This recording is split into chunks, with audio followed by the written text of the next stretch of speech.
La psychologie de l'entrepreneur millionnaire, c'est ce qu'on va voir dans cette vidéo. Je vais te présenter 15 points différents qui pour moi sont essentiels, voire indispensables pour avoir, disons, un entrepreneur qui part de zéro et pour se construire quelque chose d'extraordinaire. Alors, petite précision avant de démarrer, quand je parle d'un entrepreneur millionnaire, pour moi un entrepreneur millionnaire l'est avant tout intérieurement. Je te le dis souvent et je te le répéterai constamment, les résultats que tu as à l'extérieur sont une manifestation de ce que tu as à l'intérieur. Donc pour manifester des résultats à l'extérieur, comme par exemple de l'argent, tu dois d'abord agir intérieurement. Donc quand je parle d'un entrepreneur millionnaire, c'est avant tout une personne qui a manifesté cette richesse intérieure et forcément au bout d'un moment, l'extérieur arrive en cohérence avec ce que tu as à l'intérieur. C'est parti, on va voir ensemble les 15 points différents. Donc la psychologie de l'entrepreneur millionnaire. Alors si tu aimes bien également ces vidéos où je rentre un petit peu plus en profondeur dans des sujets par exemple spécifiques comme celui-là, je t'invite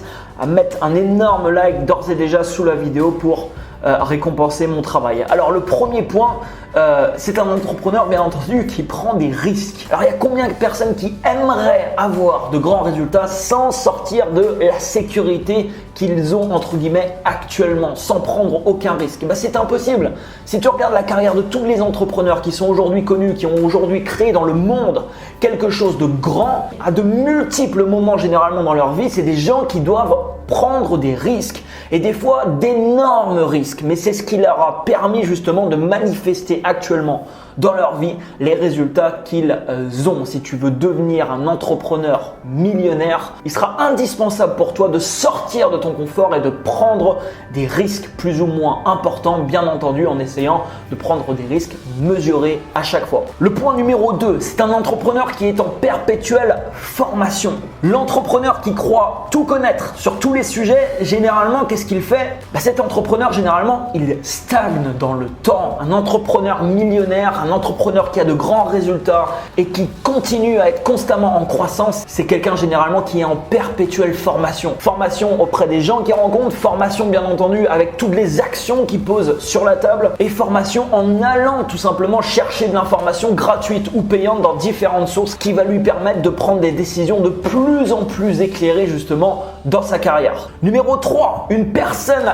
d'action et non simplement de parole. Tu le remarqueras énormément dans ta vie, encore plus j'ai l'impression maintenant, tu croiseras tout au long de ta vie tout un tas de personnes qui sont simplement des personnes de parole. Donc c'est des gens qui t'expliqueront comment le monde pourrait mieux marcher, qui t'expliqueront que la politique c'est pas comme ça qu'il faut faire et que c'est comme ci qu'il faut faire, qui t'expliqueront plein de choses mais qui resteront toute leur vie au stade de la parole. Quand tu prononces des paroles, il se passe rien de concret dans le monde réel, à part des conversations que tu vas avoir avec des personnes. Quand tu poses des actions, ce qui se passe, c'est qu'il y a des résultats dans le monde réel. Un entrepreneur millionnaire, c'est quelqu'un qui ne s'arrête pas à parler, c'est quelqu'un qui passe massivement à l'action.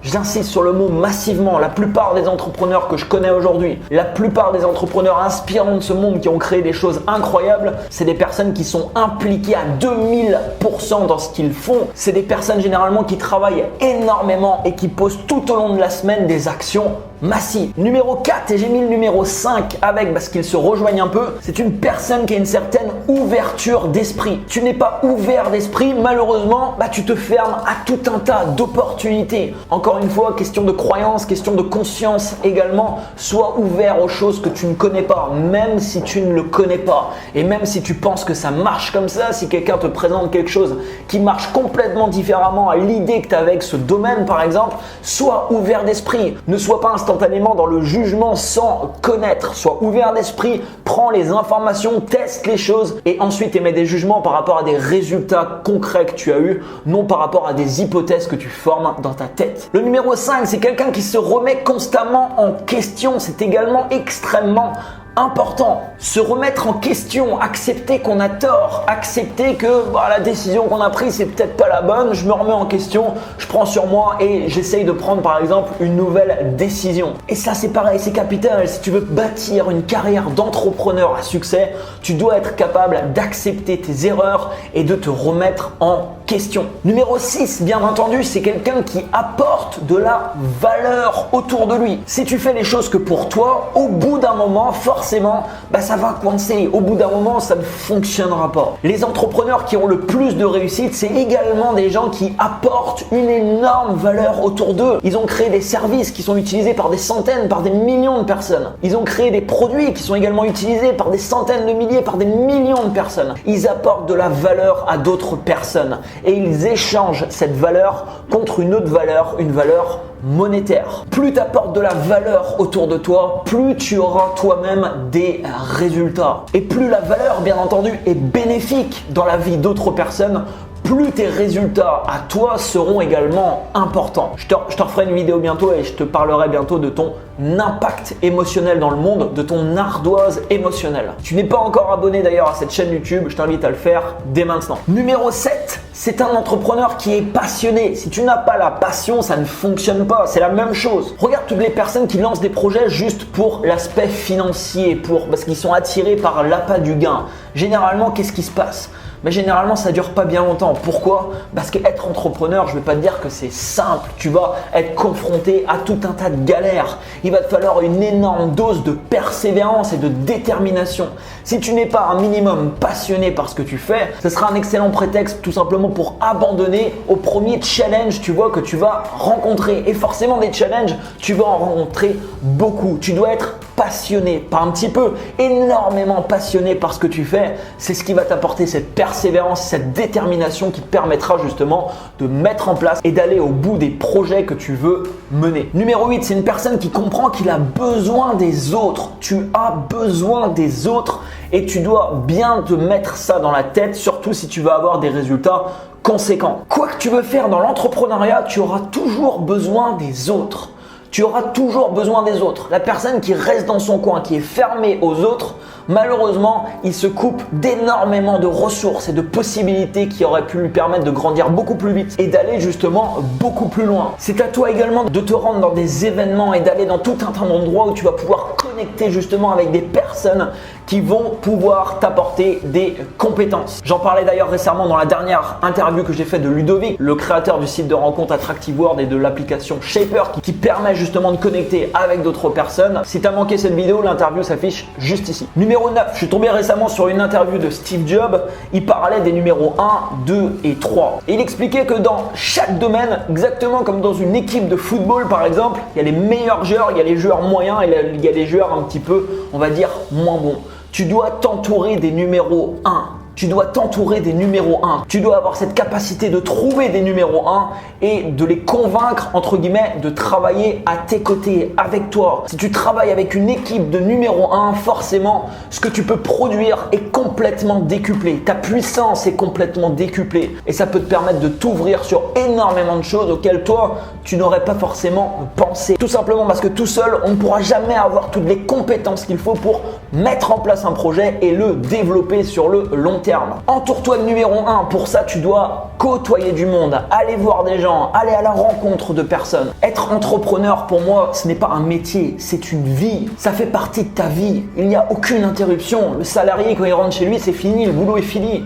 Il peut retourner le lendemain, mais le soir, voilà, c'est fini, il stoppe. Chez un entrepreneur, il n'y a aucune interruption. Aucune interruption. Être entrepreneur, c'est avant tout un choix de vie.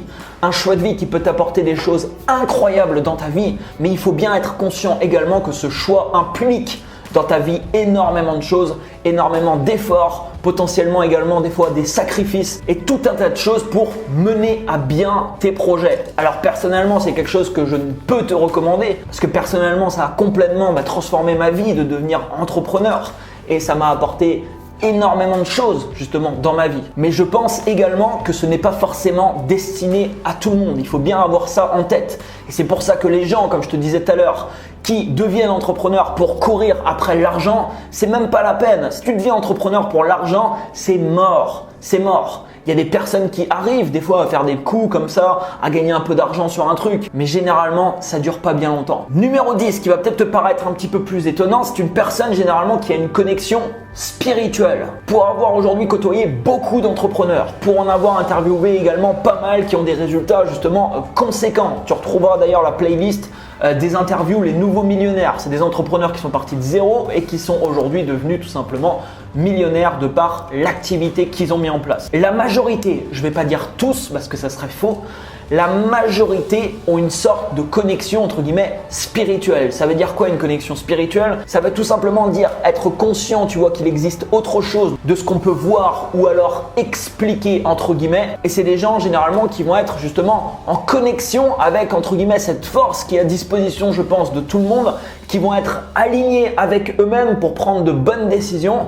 Et ça, tu peux le faire par exemple avec la méditation. Aujourd'hui par exemple, il y a énormément d'entrepreneurs très connus qui justement ont cette connexion entre guillemets spirituelle, qui méditent par exemple tous les jours et qui pratiquent justement différentes choses, différentes pratiques pour se reconnecter à eux-mêmes, pour faire le vide justement. Et forcément ça a des bienfaits qui sont tout simplement énormes dans ta vie. Je t'ai parlé beaucoup de la méditation sur cette chaîne, je t'en reparlerai également beaucoup parce que personnellement ça a eu un impact et ça a actuellement un impact dans ma vie. Numéro 11, bien entendu, c'est des personnes qui se relèvent. Si tu deviens entrepreneur, les chances pour que tu te casses pas la gueule doivent être, je sais pas, de 0 peut-être 0,1%, tu vois. Donc tu vas te casser la gueule, il va arriver des galères, tu vas monter des projets qui vont pas marcher, il va y avoir des mauvaises nouvelles qui vont arriver, il va y avoir plein de challenges que tu vas devoir surmonter. Chaque challenge qui se présente à toi, tu dois voir ça comme un test. Ce challenge arrive, ce problème arrive, est-ce que tu es prêt à le résoudre ou est-ce que tu n'es pas prêt à le résoudre? Si tu es prêt à le résoudre et que si tu te concentres automatiquement sur les solutions qui sont à disposition pour toi, bah, tu es également prêt, c'est un signal fort que tu envoies. Ce signal, c'est ok, je suis prêt à passer au niveau supérieur, je suis prêt à résoudre ce challenge. Si malheureusement tu abandonnes un projet dès qu'il y a quelque chose qui arrive, c'est un signal fort aussi que tu envoies pour dire je ne suis pas prêt. Je ne suis pas prêt à passer au niveau supérieur. Tous les entrepreneurs qui ont du succès actuellement sont des entrepreneurs qui se sont cassés la gueule sur généralement différents projets ou qui ont eu des grosses galères dans les projets qu'ils ont menés. S'ils avaient abandonné, malheureusement, on ne les connaîtrait pas aujourd'hui et on ne connaîtrait pas non plus leur création. On arrive au numéro 12. C'est une personne qui fait la différence entre son ego et son intuition. Si tu prends toute ta vie des décisions en fonction de ton ego, c'est pas des décisions qui sont forcément faites pour toi et qui vont t'aider justement à grandir. Ce que je te conseille, c'est de toujours prendre des décisions en fonction de ton intuition, alors que des fois ton ego ou la logique apparente te dira de faire tout le contraire. Les décisions que tu prends avec ton cœur, ton intuition, tu l'appelles comme tu veux, c'est des décisions généralement que tu ne regretteras jamais. C'est pas forcément des décisions qui seront logiques, donc c'est pas des décisions forcément qui seront acceptables des fois pour des personnes qui t'entourent. C'est même des décisions des fois qui iront à l'encontre de ce que pensent par exemple d'autres personnes, des gens de ton équipe ou des gens qui t'entourent. Mais généralement c'est des décisions qui payent sur le moyen long terme. N'écoute pas ton ego, n'écoute pas le fait de prendre des décisions pour avoir raison.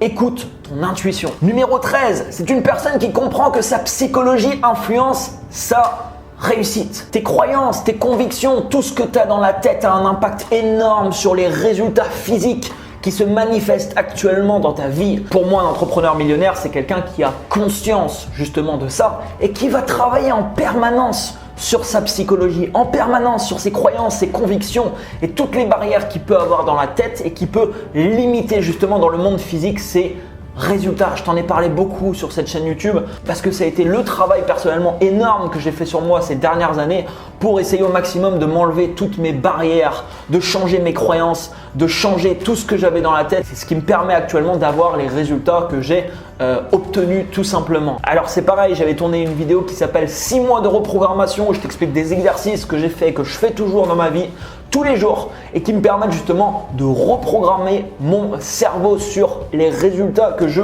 désire. La vidéo s'affiche en haut à droite, je te la mettrai également dans la description si tu ne l'as pas vue. Numéro 14, il comprend l'importance du repos. Alors là tu vas peut-être me dire mais c'est bizarre, pourtant sur ta chaîne YouTube tu nous montres ton quotidien etc. Tu me dis qu'il faut travailler énormément et en effet, je te le répéterai toujours et personnellement quand je te filme mon quotidien, tu le vois par toi-même, je travaille aujourd'hui énormément, pas un petit peu, je travaille beaucoup. Je suis aujourd'hui dans ma vie quasiment tout le temps en train de bosser. Alors je le veux, c'est pas une contrainte pour moi, c'est tout simplement je sais ce que je veux dans ma vie et je sais les efforts qu'il va falloir que je fasse pour réaliser et atteindre mes différents objectifs. Mais même si je travaille énormément et que je te le montre d'ailleurs dans mes différentes vidéos, je comprends l'importance du repos. Il y a des gens qui travaillent énormément mais qui ne se repose pas. Si tu n'as pas de temps de sommeil nécessaire, c'est très compliqué. Je ne pourrais pas faire ce que je fais actuellement si je dormais 4 ou 5 heures par nuit. Ça ne serait pas possible. J'arriverais pas à le faire tout simplement. Je ne pourrais pas me concentrer comme je me concentre aujourd'hui. Ça serait trop difficile. Donc oui, je travaille énormément, mais le soir, je me couche à 10h30, 11h, 11h30 maximum. Je me lève le matin vers 6h30, 7h. J'ai au minimum 7 heures de sommeil dans la nuit et j'essaye des fois d'avoir 8 heures, de passer une bonne nuit de sommeil. C'est ce qui me permet justement le lendemain matin d'être frais et de réattaquer. Le temps de repos est aussi important pour moi que le temps où tu es en action, en train d'accomplir des choses. Et numéro 15, on en a déjà parlé un petit peu tout à l'heure, il sait reconnaître quand il a tort. Si tu as tort, tu as tort, c'est tout. À chaque fois, c'est l'ego qui dit non, je veux prouver, machin, j'ai raison. En fait, le truc, c'est qu'à chaque fois que tu essayes de prouver que tu as eu raison ou que ceci ou que cela, tu perds du temps et tu perds tout simplement de l'énergie. Je te l'ai dit également plusieurs fois, dans la vie, il n'y a pas 36 choix, il y en a 2. Soit tu veux être heureux, soit tu veux avoir raison. Mais généralement, c'est très compliqué, tu vois, d'avoir les deux. Donc quand tu as tort, et forcément dans toute ta vie, dans tout ce que tu vas mettre en place, tu auras tort plein de fois. Plein de fois, tu vas penser qu'une chose est comme ça et on va t'expliquer par A plus B que non, c'était pas comme tu pensais. C'est là que c'est important, comme je te disais tout à l'heure, de pouvoir se remettre en question, de l'accepter et d'accepter tout simplement quand tu as tort, de le dire et d'accepter également de ne pas savoir. Aujourd'hui, par exemple, il y a des personnes qui me demandent une information sur un sujet. Si je ne sais pas, je dis je sais pas. Il y a plein de personnes, tu vois, qui n'arrivent pas à accepter qu'ils ont tort ou qui n'arrivent pas à dire je sais pas. Donc, ils vont essayer de chercher tout un tas de choses pour prouver qu'ils ont des informations sur un sujet en fait qu'ils ne maîtrisent absolument pas. Et les informations qu'ils donnent sont approximatives et sont généralement bien loin de la réalité. Donc, remets-toi en question, remets également en question ce que les autres vont te dire. Ne prends pas ça comme une vérité parce que ça sera généralement une vérité dans leur vie, mais ça ne sera pas forcément une vérité dans la tienne, à moins que tu acceptes les paroles également comme une vérité. Mets-moi un énorme pouce juste en dessous. N'hésite pas à laisser un commentaire, partage cette vidéo à tous les entrepreneurs que tu connais ou toutes les personnes qui souhaitent devenir entrepreneurs. Abonne-toi bien entendu à cette chaîne si ce n'est pas encore fait. Quant à moi, je te dis à très bientôt dans une prochaine vidéo. Ciao, ciao!